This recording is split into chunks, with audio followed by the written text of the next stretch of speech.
High high, এটা কি হয়ে গেল? আমাদের সাতক্ষীরা জেলার ছেলে RS ফাহিম চৌধুরীর ক্যামেরাম্যান আজিম ভাইয়া আজ ইন্তেকাল করেছে। ক্যামেরাম্যান আজিম ভাইয়ের মৃত্যুর জন্য অনেকে জনপ্রিয় কন্টেন্ট ক্রিয়েটর RS ফাহিম চৌধুরীকে দায়ী করছেন। তবে জানা গিয়েছে ছাদ খোলা ছিল, সুন্দর সুন্দর ফুটেজ নিচ্ছিলেন আমাদের আজিম ভাইয়া। হঠাৎ গাড়িটি ব্রিজের পাইপের সাথে ধাক্কা খান, সেখানে রক্তাক্ত অবস্থায় আমাদের আজিম ভাইয়া ইন্তেকাল করেন। আমাদের আজিম ভাইয়া এদিকে মারা যাওয়ার পরপরই আবেগ খনন বার্তা দেন আমাদের RS ফাহিম চৌধুরী। কান্না ভেজা কণ্ঠে বলেন, চোখের পলকে সবই ধ্বংস হয়ে গেল, আজীবন দায়ী থেকে যাব।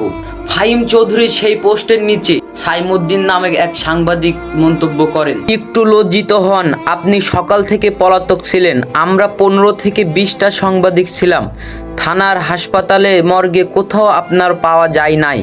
মিথ্যুক আপনি, সোশ্যাল মিডিয়াতে এসব ভণ্ডামি বাদ দেন, আপনি রিসোর্টে ঘুমিয়েছিলেন। প্রিয় বন্ধুরা, মৃত্যুর পিছনে কারোরই হাত থাকে না।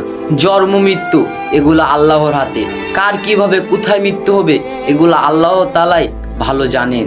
কার মৃত্যু কোথায় কেউ জানে না। দোয়া করে আজিম ভাইয়ের জন্য যেন সে ওপারে সবসময় সুখে থাকে, আমিন।